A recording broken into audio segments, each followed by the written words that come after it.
Hi all, welcome back to the channel. இன்றைக்கி ஒரு pen holder பார்க்க போகிறோம். அதை வந்து நான் வேஸ்ட் பாட்டிலேருந்து பண்ண போகிறேன். அதோட மேக்கிங் வீடியோ தான் இது.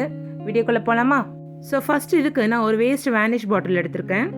அதோட கவரை ரெண்டு பக்கமும் ரிமூவ் பண்ணி எடுத்துக்கிட்டேன். அதில் வந்து ஒரு 10 சென்டிமீட்டர் கீழேருந்து மார்க் பண்ணி அதை கட் பண்ணிக்கிறேன். கட் பண்ணுறதுக்கு கத்தியை வந்து நல்லா நெருப்பில் சூடு பண்ணிவிட்டு அதை வச்சு நீங்கள் கட் பண்ணிங்கன்னா கொஞ்சம் ஸ்மூத்தாக இருக்கும். உங்களுக்கு கட் பண்ணுறதுக்கு ஈஸியாகவும் இருக்கும். இதுக்கப்புறம் நம்ம இன்னும் கொஞ்சம் ஸ்மூத்னஸ் ஆகிறதுக்காக சாண்ட் பேப்பரில் இதை வந்து ஸ்மூத் பண்ணிக்கலாம். நீங்கள் ரப் பண்ணி ரெண்டு பக்கமும் வச்சு நல்லா ரப் பண்ணி எடுத்துகிட்டே இருந்தீங்கன்னா கொஞ்சம் ஸ்மூத் ஆகிடும். உள்ள ஸ்மூத்னஸ் வர்றதுக்காக நீங்கள் வந்து லைட்டாக சாண்ட் பேப்பரை கட் பண்ணிவிட்டு அந்த எட்ஜஸை வந்து நீங்கள் ஸ்மூத் பண்ணி எடுத்துக்கலாம்.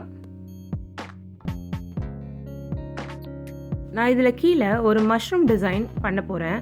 அதுக்காக நான் ஃபெவிசிரல் பிராண்ட்லேருந்து மோல்டட் க்ளே எடுத்திருக்கேன். நீங்கள் any type of air dry clay use பண்ணிக்கலாம். க்ளேவை நல்லா மிக்ஸ் பண்ணிங்கன்னா இப்படி ஒரே கலரில் வந்துடும். அதிலேருந்து நான் ஃபஸ்ட்டு ஸ்டெம் பண்ணுறேன். அதுக்கப்புறம் அதோட டாப் பார்ட் பண்ணிக்கிறேன். பாட்டிலில் ஃபெவிகால் அப்ளை பண்ணிவிட்டு நீங்கள் அதை வந்து ஈரமாக இருக்கிறப்பவே ஃபிக்ஸ் பண்ணிவிடுங்க. அதுக்கப்புறமா கம்ப்ளீட்டாக ஒயிட் கலர் ஆக்ரிலிக் பெயிண்ட் கொடுத்துட்டிங்கன்னா இது மாதிரி இருக்கும். அதுக்கப்புறம் உங்களுக்கு என்ன டிசைன் வேணுமோ நீங்கள் பண்ணிக்கலாம்.